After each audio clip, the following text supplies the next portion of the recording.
We are live for our live webinar for the PLT. Let me just make sure I'm live here. Yes, it looks like I am.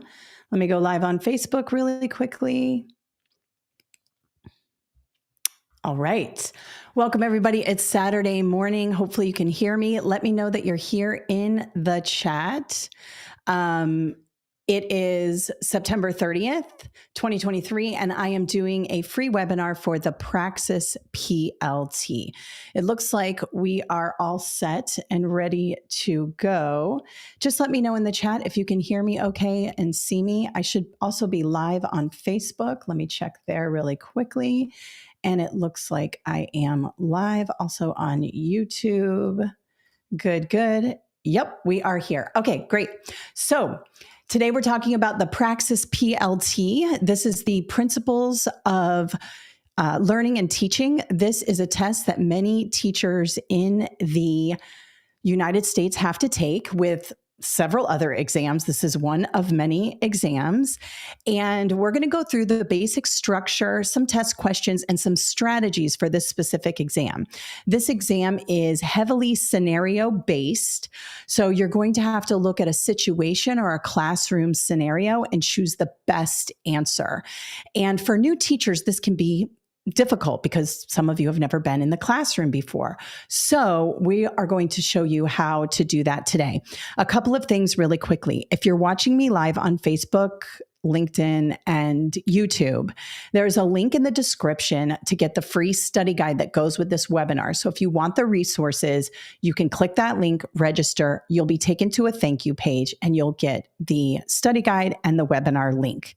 Now, if you're already in the webinar and you're in the chat, and I can see you guys, Tracy, Melissa, Sandy, Derek, good morning, Angelica, some of you are coming in now. You already have all of that. You've received the email. And then after this webinar is over, you are going to get an email with the replay link so you can watch it again later if you want. And you'll get the study guide and any other kind of resources I talk about in this particular webinar. So we will do that for you. And this webinar is going to cover all of the PLTs. So whether you're taking the early childhood, the elementary ed, the middle school, the high school, or the pre-K through 12, which is the new Praxis 5625, then this is going to help you as well, okay? So we're going to cover it all here. Those tests, even though they're based on grade level, they all cover the same thing. These scenarios may have a high school scenario versus a middle school scenario, but it's the same stuff, okay? All right, so it looks like everybody's in. Now, one more thing. I have a colleague in the chat. Her name is Yana. She can help you with any questions. When I'm doing kind of my presentation, it's hard for me to see the questions in the chat. So Yana will do her best to help you if you have any questions. We are focusing on the Praxis PLT today. So if you have questions about other exams, you can always email us at info@kathleenjasper.com. Okay, so I'm Kathleen Jasper, and some of you know me from my videos and stuff like that. If you're new here, welcome. If you have been here for a while, so glad you're here. Thank you for spending your Saturday with me. All right, really quick, I want to go over the resources for the webinar so you can see what we're working with here.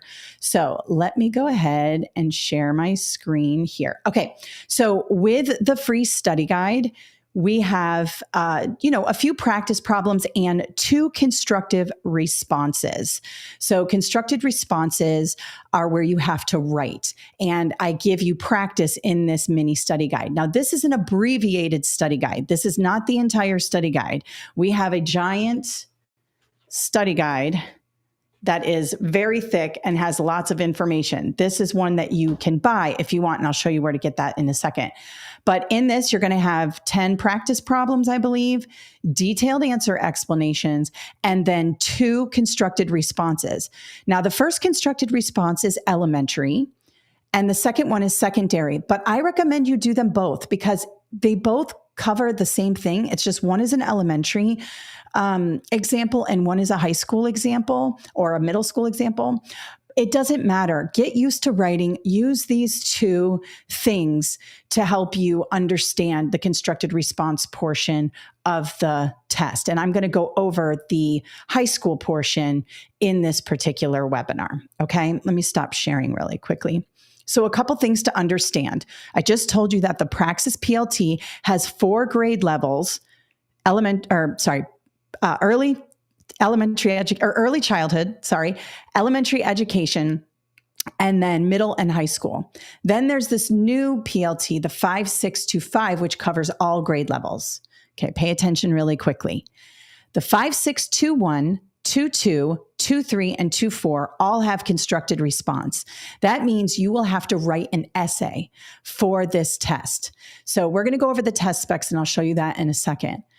The 5625 does not have a constructed response. It's all multiple choice. They call it selected response with the ETS calls it selected response because multiple choice indicates there's only one correct answer. Selected response includes those questions that have like choose all that apply, where you have to toggle, 1, 2, 3, or even 4 answer choices. So that's why they call it selected response. But selected response means multiple choice. But the 5625, you do not have to write.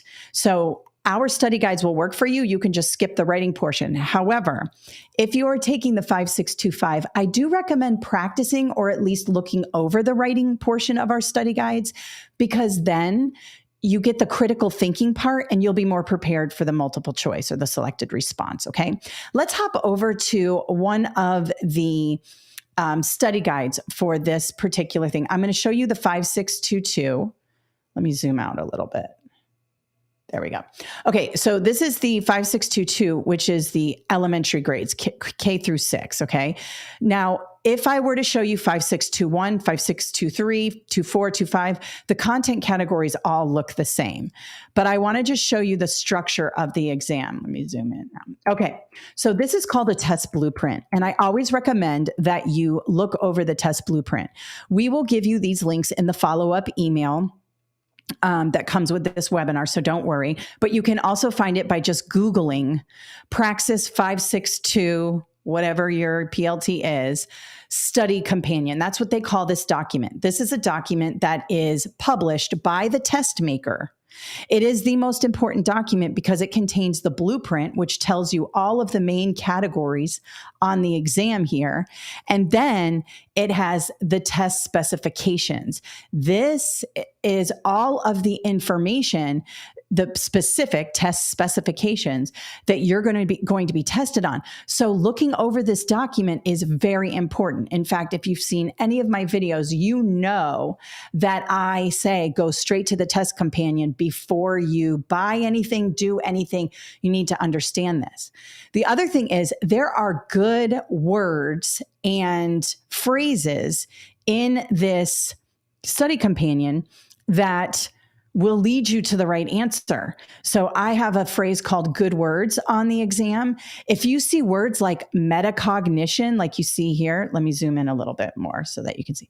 If you see words like metacognition, schema, self-efficacy, these are words that are in the correct answer choices on the test. So looking at this document it will behoove you because it'll help you.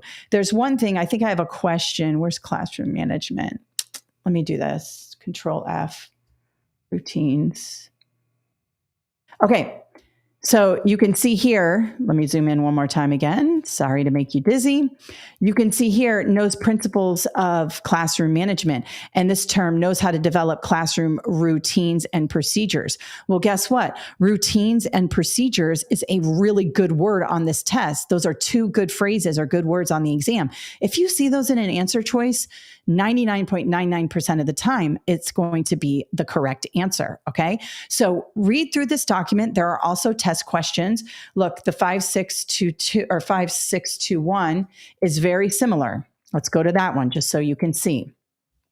It's got a little bit of difference in the format, but it's all the same. Students as learners, instructional process, assessment, professional development, leadership, and community. And then this is your constructed response here. Now, you have 4 essays that you have to write.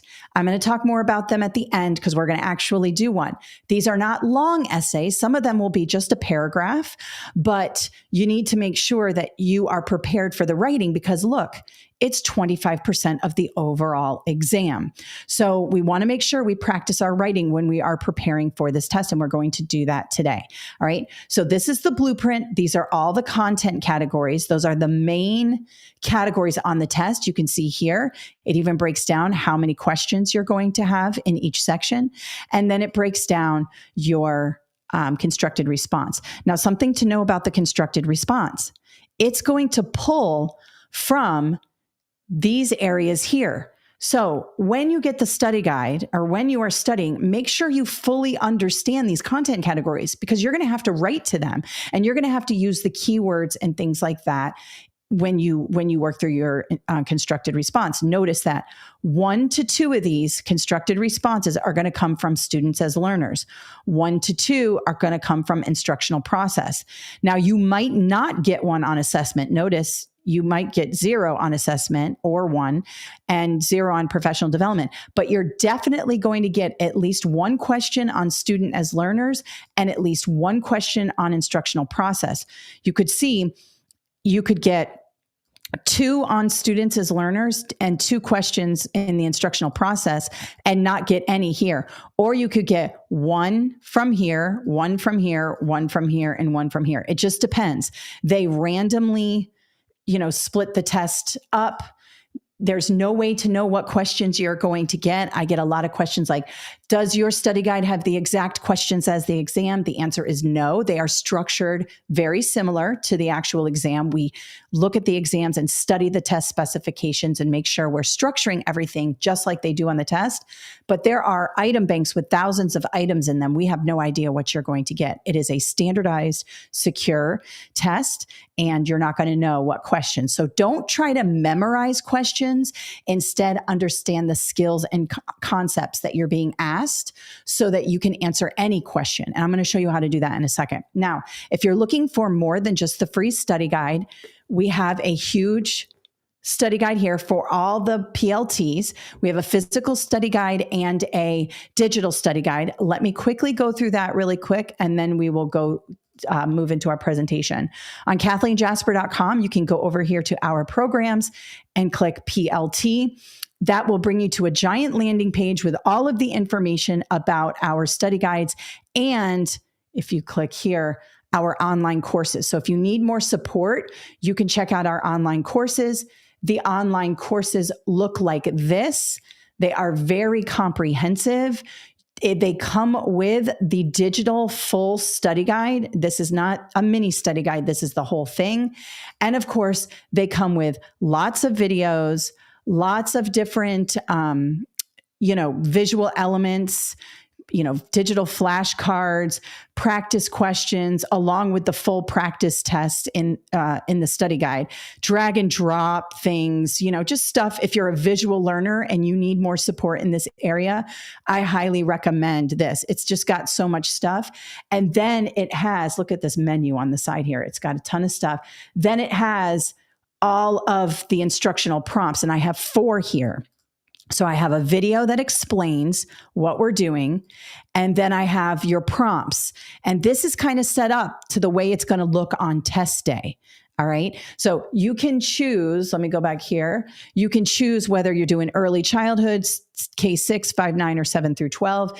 If you're doing Praxis 5, 6, 2, 5, let us know. We're basically going to give you access to one of these and then send you the study guide for the secondary. I'll have my colleague explain that. But if you need 5, 6, 2, 5, email us at info@KathleenJasper.com and we will take care of you. Don't worry about that. We'll show you exactly what you need. But we have specialized programs here for you. Okay. So I just wanted to let you know about those. We're going to do the free stuff here. And we will talk, if you want to save money and you don't want to spend it on stuff, a lot of people pass just with this free webinar. So you're good. Now, a lot of people say, hey, I already bought the study guide, but I want the online course. All you have to do is email us and we will apply your purchase to either the physical book or the digital book to the online course. So, If you bought it on Amazon, you just send a screenshot of the book on Amazon from your Amazon orders. If you bought it from us, we can look you up. We can't look you up if you bought it from Amazon. So send us a screenshot with your name visible, and my team will get you an offer code to take that money off, because the online course comes with the study guide. So if you want more, we will help you get there, and you won't have to pay extra because you already bought the book. Oh, one more thing. Want to show you Amazon really quickly. Sorry. There are 2 ways to get our study guides here. Let me go to PLT. There are 2 ways to get our study guides. You can get them digitally on our website. They're emailed to you. You can also download them once you pay for them from your accounts page. They'll be there. But if you prefer a physical copy, which a lot of people do, I understand you want to write in it, just click this button and it'll take you to Amazon. You can see our reviews. We have lots of 5-star reviews. People love our books because they're very comprehensive and easy to understand. And this will be mailed to you via Amazon Prime. It comes really quickly, day, 2 days, depending on where you live. But you can get our stuff on Amazon as well. And we will provide links in the email for that. You can also just search my name on Amazon and all my books come up. Okay. All right. So let's get into the actual presentation. I'm so glad that you guys are here with me. I know it's Saturday and you're probably tired, but I'm very happy that you decided to come here. So on my presentation, I'm going to go through a few of the problems. They're labeled. So if you have the study guide in front of you and want to follow along, you can. Or you can just watch this presentation and look at the study guide later. I would rather you watch the presentation rather than fumble around, right? Teachers are like, don't worry about the worksheet yet. Look at me, right? So I would rather you do that than get all fumbled around with your study guide. It'll be there for you later to download. Don't worry about that. Okay, so let me go ahead and share my screen. Now I'm working from the actual PLT study guide that you got. I just pulled out some of them more. You can see I go 1, 2, 3, 4. Then I jump to 8, and then I'm going to jump to the what's it called? Constructed response. We're going to do that at the end. Okay. All right. So one of the things we want to pay attention to is working backwards on this test. Now I have a bunch of videos on working backwards. I'm going to add the work backwards video to your email that you'll get from me when I'm done with this webinar. So I write down everything I talk about so that I can remember to send it to you guys. But anyways, I have a video that teaches you how to get through these very lengthy scenario questions by working backwards. And what I mean by working backwards is we're going to start here at the answer choices. And the PLT provides us an awesome opportunity to do this.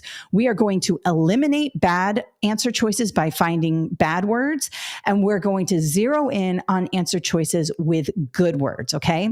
You'll notice that on a lot of these, you can get to the right answer without ever without ever reading the question. So let's have a look. Number 1, answer choice A right here. Fill out a worksheet. Well, right away, I don't even have to read the rest of this. Worksheet is a bad word on this exam. Do we use worksheets in school? Of course we do, but they are not the best practice when we're talking about engagement, critical thinking, and stuff like that. So worksheet, extra homework, things like that, typically bad word on the exam. So if you see it, eliminate it. B, build a model of a cell and label it. Okay, I like build a model and label it's okay. And if I'm a new teacher, I think, I used to do that in school. I used to build the models out of the styrofoam balls, remember, for the cell or for the atom, and then we would put toothpicks in them and all that stuff. So I'm thinking as a new teacher, okay, that looks good. I'm going to keep it. C, write a comic strip about the cell and all the adventures it encounters. Okay, that sounds interesting. I'm going to keep B and C. And D, draw a picture of a cell and label its parts. Okay, so now as a new teacher, I'm like, all of these look good to me. In fact, if I didn't know the bad word strategy, even the worksheet one looks good to me. Let's try to think like a test maker right now, okay? We have label, label, label. While the activities are different, we have a worksheet, we have building a model, and then we have drawing a picture. While they are all different, the skill itself is label. And labeling is actually a low-level skill. I have a video on Bloom's taxonomy, writing it down. I'm going to send to you guys. This is going to help you out a lot. I'm going to review it right here. But Bloom's taxonomy is something that takes a minute to go over, but let me just do a quick abbreviated part of it here. Let's do the Bloom's pyramid, okay? Down here at the bottom are low-level skills. That includes identifying, labeling, understanding, remembering. These are essential skills, but they are low-level skills. They come at the beginning of a lesson. We want to push students up, up, up that pyramid so that they're at higher order thinking. In the middle of the pyramid are skills like compare and contrast, categorize, because now you're not only identifying, you're actually categorizing and putting things in categories and comparing them. You're using like two processes in the brain. And then at the top of the pyramid, way up here, are our critical thinking skills like analyzing, evaluating, applying, and creating. Okay. So if I were going to think like a test maker, and I always say that, think like a test maker, not a test taker, and I'm evaluating these answer choices, while all of these sound like cool activities, the skill we are doing is label, label, label in A, B, and D. The only one where I'm creating something is C. Now you might say, well, B is creating a model. Yeah, it is, but it's still labeling. All right, let's read the question so we can see if our answer C is correct. Students in a 5th grade class are learning about the parts and functions of cells. Which of the following activities would be most effective? Now, here's the key. They're going to ask you about something being most effective. All of these things are effective, right? You could do any one of these things in your classroom and everything would be fine. But it's asking about the most effective, and you'll see that a lot in the exam, in supporting creative and critical thinking. Well, that's at the top. That's up, up, up at the top of the pyramid in Bloom's taxonomy. So we're talking about creating and critical thinking. So writing a comic strip takes the idea of parts of a cell, brings it into kind of like a literary perspective, and students are creating this and talking about the adventures like, oh, today my plasma membrane allowed nutrients to come in. I don't know. I'm just going over like something that they could write. Or today I went through cell division. My DNA replicated and blah, blah, blah. Notice that I now have to think critically to create that. So that's why C is the correct answer. So there's 3 ways in which we thought like a test maker in this one. Number 1, we identified bad words like worksheet and crossed it out. Okay. Number 2, we saw that we had 3 of the same skills in 3 of the answer choices: label, label, label. And number 4, when we read the question, we zeroed in on this word as critical thinking. We thought about Bloom's taxonomy and we realized that C is the best answer choice based on that. Okay. So use that kind of thinking when you're in the exam. All right. Let's go to number 2. Answer choices first. A, consult his peer teacher about the lesson. Okay, I like peer teacher. I'm a new teacher. I probably have a peer teacher. Hopefully you have a good peer teacher. And that's something I would do. B, reference the state adopted academic standards for 9th grade biology. Okay, key thing here. If I'm thinking like a test maker and I've read my study companion, I know that the term state adopted standards or academic standards is all over that study companion that we referenced at the beginning of this webinar. So that if you see the word state adopted standards or academic standards, that is probably the correct answer. Why? Because the state wants to know that its brand new teachers understands that we don't just go into a classroom and teach whatever we want. We actually teach to the academic standards, what the state deems as necessary for students to know. So that's why B, I would say 99.999% out of 100 is going to be the correct answer. But let's discredit C and D. Determine what assessments he will need to administer. Okay, all of these are good. Go online and see what other teachers are doing in their classroom. A, B, C, and D are all good things, but B has the term state adopted standards. Let's read the question so we can analyze it further. Mr. Rodriguez is a new 9th grade biology teacher. He is starting to plan a lesson on ecosystems. What should be his first step? Notice what they did here. They have the term new. So you might go, oh, he needs a peer teacher. He needs to talk to his peer teacher. And while, yes, that would be great, the first thing every teacher needs to do is reference the state adopted academic standards to plan lessons and to make decisions, period. So make sure you're on the lookout for that. Okay. All right. Let's have a look at number 3. All right. So we have in the answer choices, we can't do much with these answer choices because they're just one word, right? Standards, objectives, rules, rubrics. I have to read the situation. So the 3rd grade teacher writes on the board, and we have these here. Students will identify parts of a sentence, subject and predicate. Students will understand the difference between fragments and complete sentences. These are examples of. Okay, so we have the skills here. Identify and understand. And it's in student will statements. These are objectives, okay? And if we're going to analyze this a little further, because that's what I like to do so you have more context when you're taking the exam, these would be, well, let me ask you, where do you think these 2 objectives would be on the Bloom's taxonomy? Would they be down here at the bottom, or would they be up here at the top?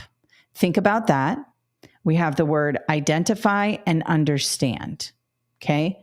These would be on the bottom of the pyramid. However, that doesn't make them bad skills. These are essential. This right here is probably the beginning of a unit. This would be maybe the first set of academic standards that you would use. Now, if you want to learn more, or academic objectives, standards are something different. I'm going to talk about that in a second. These are academic objectives or lesson objectives. I'm going to send you also a lesson planning webinar I did where I go through this very closely because I show you how to use the standards to write objectives and to plan your lessons. So I'll put that in the follow-up email for this webinar. But these are objectives. They identify skills. And the thing is these are the verbs in the objectives that will lead you to whether or not these are low-level objectives or low-level thinking skills or high-level. If it says students will analyze parts of a sentence and create their own sentences, then we would be up here at the top of the pyramid. But that would come later because first we have to teach students to identify parts and understand them. It isn't until later that we can analyze and create. So these are still very important objectives. Now, what's the difference between standards and objectives? Standards are put out there by the state. Every state has its own academic standards. Most states follow the same standards, the Common Core, English language arts standards, mathematics standards, the next generation science and social studies standards. But many states will kind of tweak them so that they're specific to their state, which is what everybody does. You find those standards on the state website. And it's supposed to guide your instruction to make sure you're teaching to what the state wants you to teach and so that your kids can pass the state assessment at the end of the year. All right. Objectives are built from those standards. So for example, I should have pulled up a state standard for like 3rd grade ELA, but I know them really well. So I'll just say one to you. Let's say that one of the 3rd grade writing standards for English language arts is students can identify parts of a sentence, understand subject and predicate. They know that a noun is in the subject and a verb is in the predicate. It may go even further, and more standards below that may say students will understand the direct object of a sentence and things like that. Because in the 3rd grade standards, it's like a lot of skills, right? Well, I'm starting a lesson with that standard in mind. So I'm just going to talk about identifying parts of a sentence, which mirrors the objective, and the difference between fragments and complete sentences. That aligns to the bigger overall goal of the standards. Think of standards as large or long-term academic goals that students meet by the end of the year that are assessed on the state assessment. Objectives are incremental learning targets that you, the teacher, is measuring along the way. So if this is your lesson here, you're going to figure out, okay, can students identify parts of a sentence in your class? Can we, class? You might refer to the objective. How are you guys doing on the subject and the predicate? Let me see your work. Okay, yeah, you got it. You got it. All right, we met that objective. 2, can they understand between fragments and complete sentences? How'd we do on that? Yeah, you can do that. Now the learning target has been met. Now I can move on to the more complex part of the standard and write more complex objectives that align to it. Rules is out. Rules are typically bad words on this test. Instead of rules, we say expectations, right? Or we say norms. Rules has a negative connotation on it. Now you might say, well, in my day, it was rules. I know. I'm Gen X. We grew up with rules. I think for my first couple years of elementary school, they were still spanking in school. So I get it. We grew up a different way. But when we're talking about learning and classroom expectations, the research shows that when we are setting expectations rather than communicating them as rules, students are more inclined to follow them. But that's not what's going on here. These are not expectations. These are objectives. And a rubric is something different. A rubric is an assessment measure that teachers use to typically grade writing and performance-based assessments. It kind of outlines exactly what the student needs to do. It sets expectations for an assignment. So there's some examples of rubrics in the study guide under the assessment section. So make sure you refer to that. But in this case, these are objectives. These are learning objectives, small goals that a teacher would write on her board to show students what they're responsible for before the end of the lesson. All right, let's have a look at number 4. You can see our answer choices here: reciprocal teaching, cooperative learning, modeling, and writing workshop. Okay, if I'm thinking like a test maker, not a test taker, I know that cooperative learning and writing workshop are kind of the same thing, right? A writing workshop is when students get together and work on their writing together. And cooperative learning is when students get together and do something. It's not necessarily always writing. It could be something else. So I'm going to put tiny X's by B and D only because they're the same thing. And this is only one answer can be correct. If this had the boxes where you selected more than one right answer, I might leave them. But there's only one correct answer here. I'm choosing A, B, C, or D, and B and D are very close, so I can eliminate those. Think like a test maker. All right, I can't do more because these are just one-word answers or just short answers. Let's go ahead and read the question. A teacher has projected an essay in the front of the class. The students watch. Keywords are always in here. The students watch as she goes through the essay, deleting fragments and revising sentences. The teacher is using what technique with her students? She is modeling, or he is modeling. The key here is students watch. This is when the teacher stands in the front of the room and demonstrates the process. Modeling is such a powerful tool in education. For example, if you want students to follow instructions, you would first model what you want them to do. I talk about this in our classroom management videos on my YouTube channel. I talk about how if you want students to follow your classroom expectations, the first thing you need to do is communicate and put them in a step-by-step process on the board. But then you need to demonstrate. Let's say the expectation is students walking in the room quietly, sitting down and getting their workout. Well, guess what you need to do? You need to walk out of the room while your students are watching you and come in, sit down, take out your book and do it. The same thing goes with assignments and how you want students to, in this case, revise an essay. This is modeling, okay? So that's going to be the correct answer. Now let's talk about reciprocal teaching. Reciprocal teaching is when the role of teacher and students switch. Reciprocal teaching happens after the students have had a lot of practice with a concept or a skill. They are kind of in expert mode, and then they become the teacher. This could be in a presentation style. It could be leading a small group of other students. There's lots of ways in which this can happen. This is high level. This is at the top of the Bloom's taxonomy.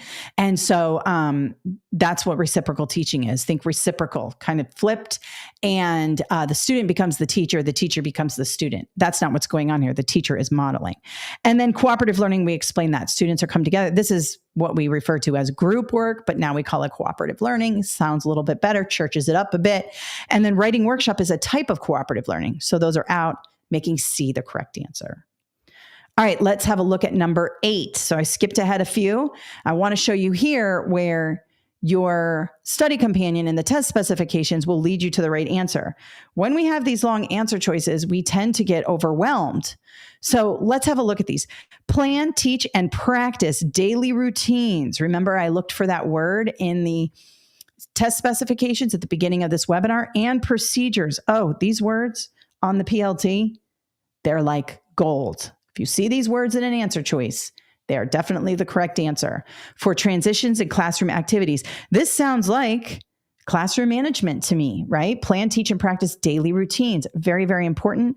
And I do go over this more in depth. If you want to learn more about daily routines and procedures, I will put that video in the follow-up email, because new teachers have the hardest time with this. So I have a whole 2-hour webinar on that. So I'll send that out to you. B, send home reminders to parents about classroom expectations. Okay, if I'm a new teacher, that makes sense, right? Send home reminders to parents.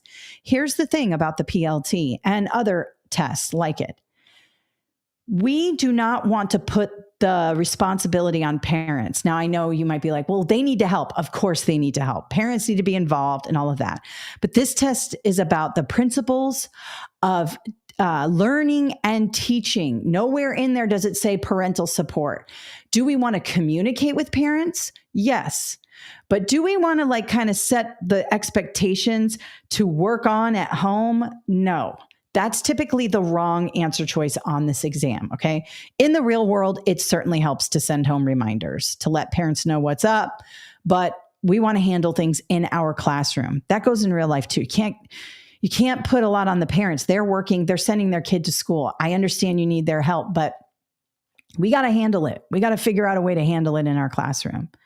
And C, assign homework. Immediately, no. Do we assign homework? Yes, in the real world. Of course, math homework is helpful to get students to practice. But on the exam, assigning homework is typically the wrong answers. And then have students sign behavior contracts. Also a tactic that some teachers use, but typically a bad word on this exam. Signing a behavior contract is not necessarily going to reduce behavior. And some of you know this because you may have behavior contracts in your classroom and they're not working. What works the best is planning, teaching, and practicing routines and procedures. And that means stopping all instruction and working on routines and procedures until they are mastered. Learning cannot take place unless there is proper classroom management. So this is by far one of the most difficult things that new teachers and seasoned teachers have to deal with. And so it's important that you know how to do this. And we're not trained in this area. We learn all these other things except classroom management. So I'm going to hook you up with some very lengthy videos with examples and ways to do it. I have it in my YouTube library. You can go search for it, but I'll also put it in the follow-up email where I show you exactly how to do this. Talk to any veteran teacher who is enjoying his or her life as a teacher. They have daily routines and procedures in place that students adhere to. And when students start to fall off that and start to get disruptive, they stop all instruction and go back to practicing those routines and procedures until students are reminded that this is the expectation of the classroom and they will act accordingly, okay?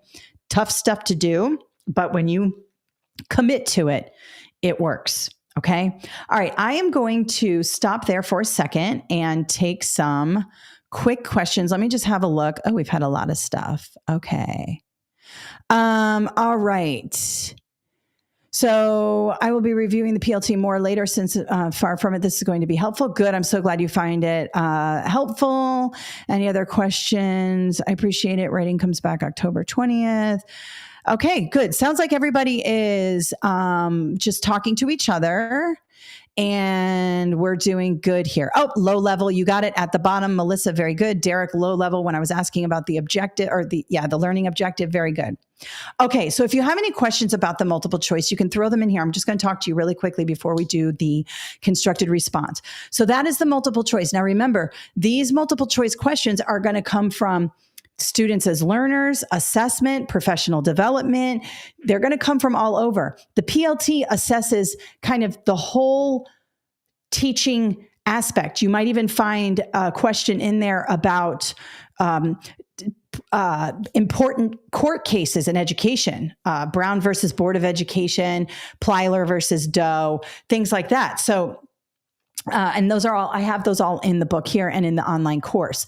But if you want to save money and you just want to have a look at the test specifications, you can look at the test specifications and Google a lot of those concepts and kind of piece together your own study guide, which would really help you with critical thinking, because then you're researching everything and you'll probably fall down a million rabbit holes. But that's great too. So that really helps. Now, be sure, one thing I want to talk about when we talk about the study guide, okay? Here's what people do. And I get it. They go to the back of the study guide, they do the practice test, and they forget about all the other stuff in the guide. Well, all that stuff in the guide is going to help you understand the test more, and it's actually going to make you a better teacher. This study guide has like a lot of really good teaching strategies in it.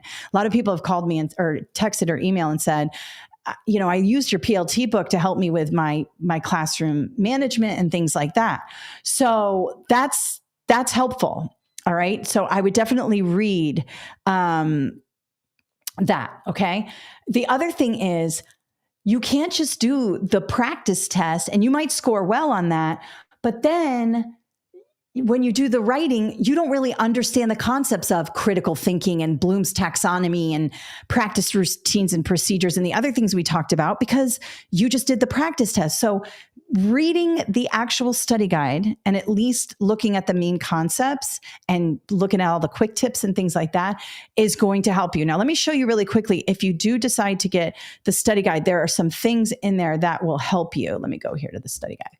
First of all, notice that we have separated it out by content category. So I have students as learners, instructional practices, assessment, professional development, and then we have the constructed response. And then inside each content category, so here's the main content category.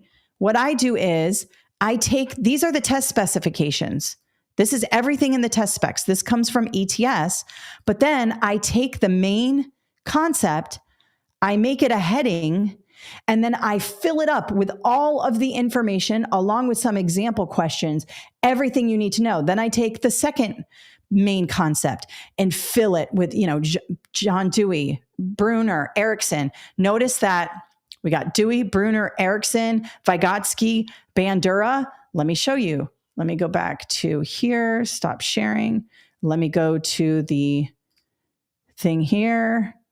Notice right here, major contributions of foundational theorists: Bandura, Bruner, Dewey, Piaget, Vygotsky, Kohlberg, Bloom. We were talking about Bloom today. They're all in the study guide under that section. So I take these main headings and then I fill everything up underneath that. So you're getting everything you need. So please read the study guide. It's so important. If you want to pass, read the study guide. I know everybody loves a practice test, but that's just how it is. You got to read the study guide. Okay, let me just show you one more thing. If you've got the study guide, I want to show you some helpful stuff. Let me go back here. Sorry, sharing. Okay. If you have PDF Viewer, you can navigate in here, on the side tab with the pages. But another thing is the digital book. If you buy the digital book from us, it's hot linked up. You can go to the table of contents and click to where you need to go. All right. Now, there is another thing that I have in this particular study guide, this quick reference guides. Okay. In here, I've added some stuff that I find to be very important for this test. Don't skip the reference guides in the back of the book. We've got all these different instructional techniques that are referenced in the study companion and on some practice tests for this exam. You're going to want to know these. These are tried and true best practices in public school education. So I have them here for you and kind of what they look like in the classroom. Then I have a good words list. Remember, we talked about good words, bad words. I have a good words list to be looking for, and I have a bad words list so that you can cross out those bad answer choices. All right. And then finally, I have landmark legislation because you might get some of this. Now, do you have to sit here and memorize everything? No, but get to know some of these because it's important, like FERPA. This is really important in schools. Title IX, No Child Left Behind, IDEA. There are going to be some special education questions for the general education teacher. So this is all important. Major court cases, all of that. And then our famous theorists in education. There's Benjamin Bloom. We were talking about him today. Brunner, Dewey, Erickson, Kohlberg. Couldn't find a photo for him. We've got Maslow, Piaget, and Thorndike, all of them. And if you're in your graduate classes for education, you know all of these guys. Notice they're all men, but there are a lot of women you can follow as well. But these are the ones that are usually tested on the exam. Okay. All right. Let me stop sharing here. Okay. I am working on my TESOL. Will the PLT help me with that? Okay. The 5622 has concepts you'll see across many tests, but TESOL is a little different. We do have an ESOL study guide. If you want to email us, or you can go to our website and look at our ESOL, we have a free webinar for that. That would definitely help you. So one quick place to check out more free stuff, if you're looking for other tests, free stuff, just go to my free webinars tab and you can see there's a whole library of them. We got the core elementary ed. Where's my ESOL? Special education, early childhood. And here's the ESOL webinar. You just click it, sign up, you get the replay. It looks just like this. You get a little study guide and all of that. They're all right here. Next week, I'm doing leadership. So if you're interested in leadership, you can definitely come to that. All right. All right. Let's jump back in. I want to make sure I am off. I stay within my time frame. Okay. I got 15 minutes left. Let's go ahead, share my entire screen. We are going to do the writing now. Now I am going to do, the high school question. I'm going to go back to it so you can see it, but I know this is a lot of writing on a presentation, but the task is to write. So I gotta show you all this writing. Okay. So let me go to the actual question in the practice study guide. Okay, we're going to do this one here. Now, people tend to get totally freaked out because the constructed response, you have 4 of them and they have a lot of stuff. Like this one here has a scenario. You're reading it here. Okay, this guy, he's teaching 9th grade social science, blah, blah, blah. Then you have his lesson plans. Then you have his weekly activities. You have all this stuff. Okay, so we're going to work backwards when we do the constructed response. Don't read all this first. In fact, the instructions will say, read the scenario or read the information and then answer the questions. No, go straight to the questions because it sets your purpose for reading and understanding what's going on. And it gives you like what you're supposed to be doing. And so while you are reading, you can take notes. Okay. So let's do that first. Question 1. In the rubric, category 2, so let's top up here. Here's the rubric, and here's category 2 right here. Teacher delivers instruction aligned with rigorous learning objectives, blah, blah, blah. Mr. Sumner scored ineffective. You can see he's a 1 here, ineffective, okay? 4 must be the best, ineffective, okay? Identify 2 modifications Mr. Sumner can make to his lesson to increase his effectiveness in category 2, and then explain how each modification can help improve. This is actually kind of one big task here with 2 things. We're going to find 2 modifications he can do to change things up because it's not working here. Somebody observed him. This is a classroom walkthrough rubric. Somebody observed him, an assistant principal or principal, and says, he's not doing good in this area. So we need to modify. We need to help Mr. Sumner modify. And then we need to explain how those will be beneficial. All right. So let's have a look at what's going on. So we have this here. Mr. Sumner is a 9th grade social science teacher in his 2nd year. He's working on his lesson plans for the upcoming semester. He likes to get them done ahead of time so he can focus on classroom activities. He's working on his lesson plans for the upcoming semester. Now, I understand that we want to plan ahead. We don't want to be, sometimes we want to do the month ahead, but the entire semester ahead, when you plan an entire semester ahead, you are not taking into account that you might have to modify, change, use data to drive instructional decisions. So right there, this is problematic. All right. Then I go, let's go into the lesson plans. Let's have a look. Okay. Week 1, read chapter 4, lesson 1, do the comprehension questions. Okay. Day 2, week 2, read chapter 4, lesson 2, complete chapter. Okay. Read chapter 4, lesson 3. Okay. Chapter test. Week 5, read chapter 5, lesson 1. Notice something here? We're not really doing anything different on each day. It's okay to have like a skeleton of what you do each day, like whole group instruction, cooperative learning, blah, blah, blah. And I talk about that in the lesson planning webinar I'm going to send to you. But like, this is copy paste from 20 years ago. You know what I mean? We're not doing this. And then weekly activities, he's got, 40-minute movie and note taking. If I'm your AP and I walk into your classroom and I see you showing a movie for 40 minutes, and I know social science, there's a lot of people who think movies do it.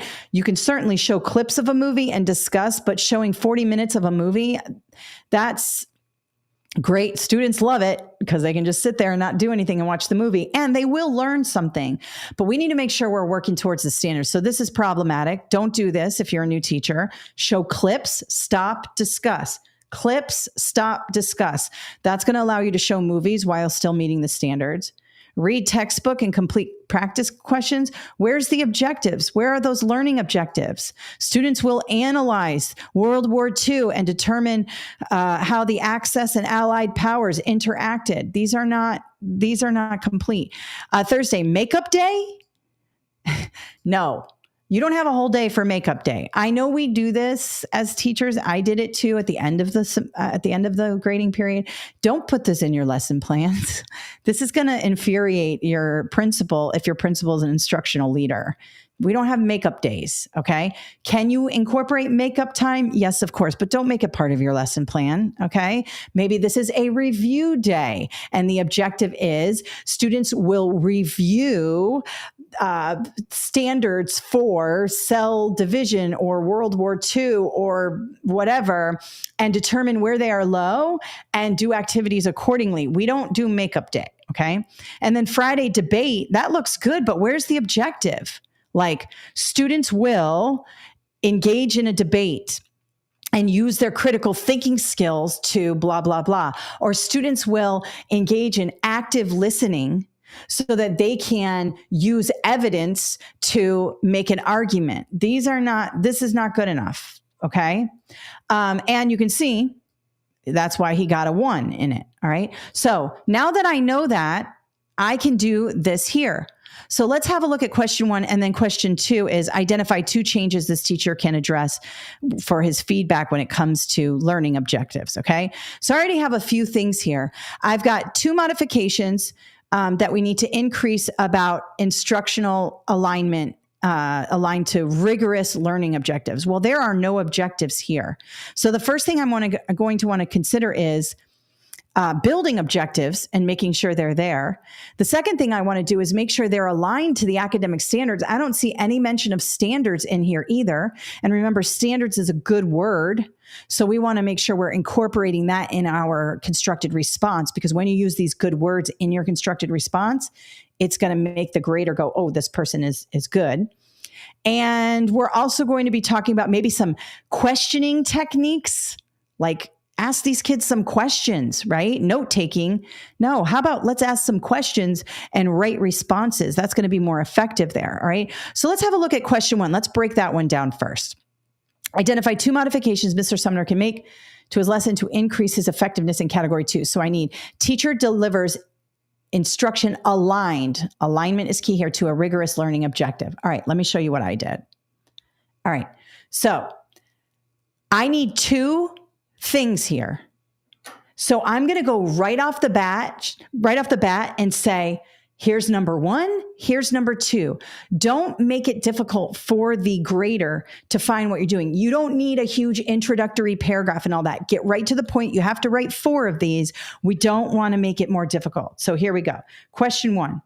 The first approach Mr. Sumner can take to improve in category 2, which was that develop rigorous objectives and stuff, is to plan lessons using learning objectives aligned with the standards. Okay, right off the bat, I'm using good words from the test specification that shows my grader, who's grading my essay, that I have the knowledge, the proper knowledge to answer this question and to be a teacher. Okay, right there, learning objectives aligned to standards. Love it. Okay, then I get more specific. Those are too general. I need to get specific.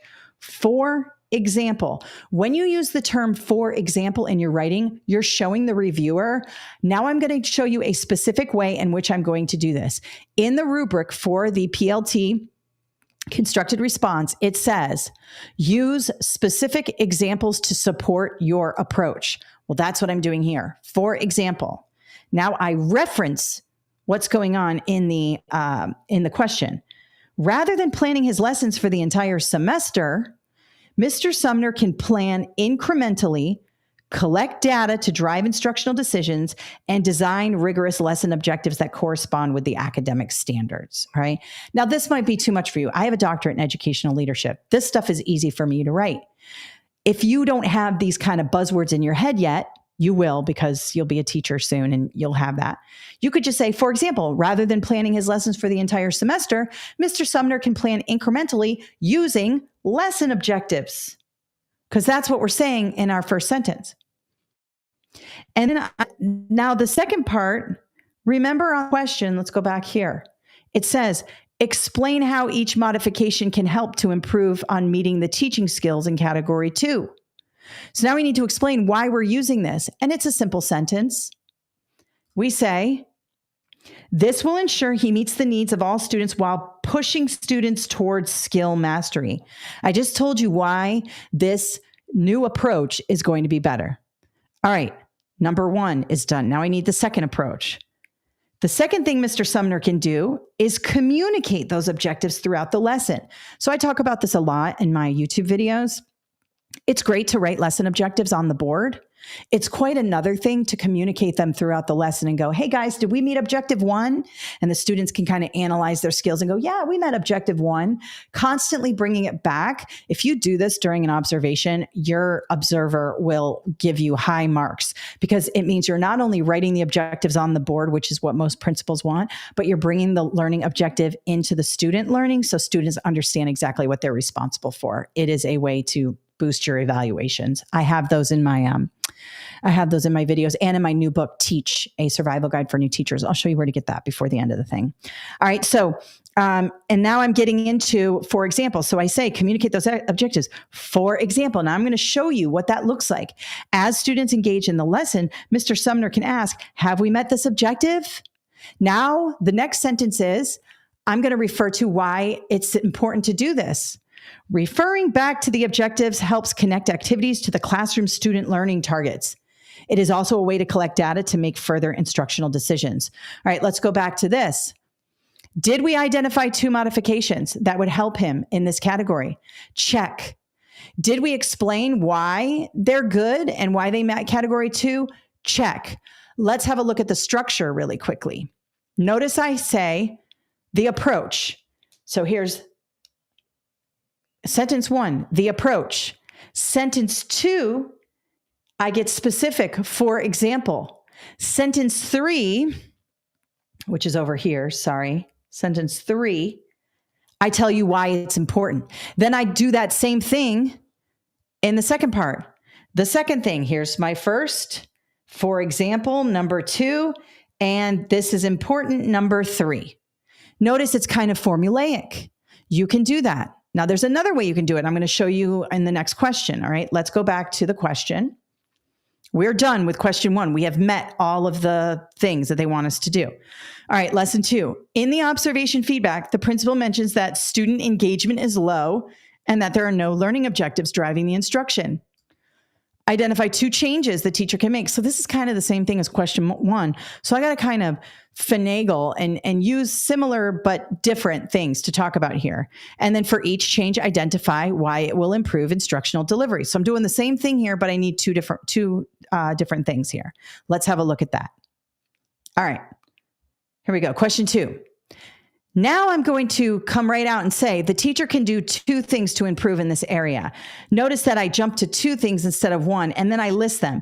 Construct rigorous learning objectives and use questioning techniques to engage students. Okay? Now I'm going to show you what a learning objective might look like. So I've got 2 things here. Overall, I list them 1, 2. Now I'm going to talk about number 1. For example, the teacher can design objectives like students will use closed reading techniques to understand and identify key concepts in the reading. Now I'm going to get even more specific. As students read, the teacher can help students identify essential vocabulary, concepts, and ideas. Notice I get into vocabulary. I'm telling you specific things we're going to look at. Okay. So this is all the first technique. Okay. Now, the second one, next, the teacher can ask essential questions. This is my number 2 approach here. Can ask essential questions to help students as they read. Now, I might put in, I probably should put this in one more sentence in here. I might put in something like, for example, after the students read a passage, the teacher can ask about who was involved. Are we talking about, I can't remember. Let me see really quickly. It doesn't say specifically what the lesson is. Science teacher, I would say if it said World War II, we could use specific examples from World War II, but it doesn't. So you could say, for example, asking essential questions like, please, what in the text makes you believe that, or where in the text did you find your answer? Help students use evidence to support their reading. You could do something like that. I would probably add another for example here. I missed that. Would this ruin me that I don't have it? No. I'd probably still get a good grade on this essay. I'm just saying to make it a little better. I'm noticing now I should have put a for example after that. Now, this last part, I'm going to summarize why both of these are good. Establishing learning objectives helps to frame student learning and allows students to meet academic targets. Asking essential questions during the lesson will engage students in the lesson and help students identify when they have met those targets. Okay? It's kind of the same thing I said in here. It's just kind of done a little bit differently. But notice I put at the end why these 2 approaches work. For this one, I put why it's important after each approach. You could do it either way, whichever way works for you. There is no one way. There's also not a, how many sentences does it have to be? How many paragraphs does it have to be? There is, in the rubric, there is no guidance on that. You just have to write and complete both the bullet points there. So let's go back to this. Have I completed all of this in question 1? Yes, I have. Have I completed all in question 2? Yes, I have. So this is an example where 2 of your constructed responses might come from instructional strategies, right? All right. Remember, we did that in the, let me stop here. We did that. Let me go back to both of those questions would come either the probably the instructional process. That would be 2. If you got both of those, that would be 2 questions coming from instructional process. And then you might get 1 for students as learners and maybe 1 in assessment and not get 1 in professional development. Okay. So hopefully that makes sense. Let me stop sharing. We've come to the end. Let me see here. Thank you for this essay. Would discussion differentiated instruction be? Yes. Okay. Melissa's asking, you don't have to use my examples. You could say, I would definitely use a learning objective example because in the rubric, it talks about learning objectives. So I would probably work my learning objectives in there. But if your strength comes from differentiated instruction and you know a lot about that, throw it in there, but give a specific example. So if you say differentiated instruction, you could say, for example, the teacher could break students up into small groups and work individually with the group that's having the most trouble or something like that. Because you're not going to get a question just like this. You're going to, there's probably going to be an opportunity on the test for you to use differentiated instruction. Absolutely. And would you say, yes, my mind initially went there. Yes, there is no right way. All you got to do is use your example and then show specific ways in which it was used and then say why it's important. That always put that thing in the question on the constructed response. Please identify why this is effective. Please identify why this would help students. You just put in there, by differentiating instruction, teachers can meet the needs of all students and help students thrive and blah, blah, blah. They can challenge the high level students and support the students who are having having trouble. Okay. And that's why the study guide is going to help you, because we go over differentiated instruction in there, and you would get even more buzzwords and things you can use. You could talk about differentiated instruction being driven by data, right? Maybe you've got your data driven instructional decisions, and that instructional decision is differentiated instruction. Oh my God, too many D's.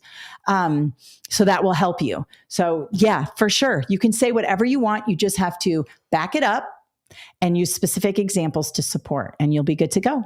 All right. All right, guys, let me just show you where we have some more free resources. I can't believe I'm on time. I'm only 4 minutes over. Let me show you where you can find some more free resources. My YouTube channel. Please visit my YouTube channel and subscribe. We've got 51,000 subscribers. I'm super excited. I want to get to 100,000, because then I get one of those YouTube plaques. And I've been doing YouTube now for 9 years, and it's been a slow burn, but it's helped a lot of people. And my videos are nerdy. They're about math and teaching practices. Okay. So I'm not jumping off buildings and things like that. So there's a ton here. I've got a classroom management playlist. Let's go here. Let's see. I have how to use Chat GPT if you want to hack your whole life and save a bunch of time. I've got classroom management here. This one here, let me go to this. I have start the school year off with success. That's the one I'm talking about, with lots of lesson planning and all that. I'm going to send you these direct links in here, but I have tons of videos on my YouTube channel, and it will really help you. I've got math, I've got other tests, I've got Praxis Core, I've got all things here. So check that out. I also have a new book called Teach, a survival guide for new teachers. Let me just show you where that is. That's on Amazon, and we've gotten a really good response. I was afraid to write this book because it was out of my wheelhouse. It was more for my I'm more of a study guide lady, but this is more has stories in it, and I help people kind of navigate their first couple of years of teaching. I've got a lot of good reviews. I'm very excited. It's free on Kindle Unlimited or paperback. You can also get it on regular Kindle. If you don't have Kindle Unlimited, I do. That's why it's just showing up Kindle Unlimited. But it's a great resource. It's simple. It's like just It's a quick book, a quick read. I'm really proud of it. I love it. I hope you guys like it. And we'll link that up in the email as well. Facebook, oops, that's the wrong Facebook. Let me go here. I go live on Facebook. I have blogs on Facebook. I have short videos on Facebook. We are all over Facebook, so make sure you have a look there. I'm live there right now. TikTok, I'm doing a ton of short stuff on TikTok. Just talked about my journey as an entrepreneur. Some of you want to quit teaching and become entrepreneurs. I love talking about that. So I have tons of videos here. I also have little teaching hacks. I do math. Check me out on TikTok. Follow me there. And of course, if you're on Instagram and you love Instagram, I have videos and also other things there. Okay. So, my website's got all things that you can use, free and paid. You're getting this particular landing page in the comments and from the thing. This has a lot of information, reviews, and there are some pretty extensive blogs I've done. If we go to this PLT overview here, these blogs here break down the test even more, scoring, things like that. I even have a Praxis score calculator. I'm going to send you in the email all about how to score your Praxis exam. If you're confused about that, it even comes with a little scoring calculator. So I'll send that as well. And of course, you can go straight to your specific test. So if you're doing the 5624, you can go here. And so this main landing page here that you're getting will take you to all places for PLT and help you with all things. Okay. All right. I believe that is it. Let me check.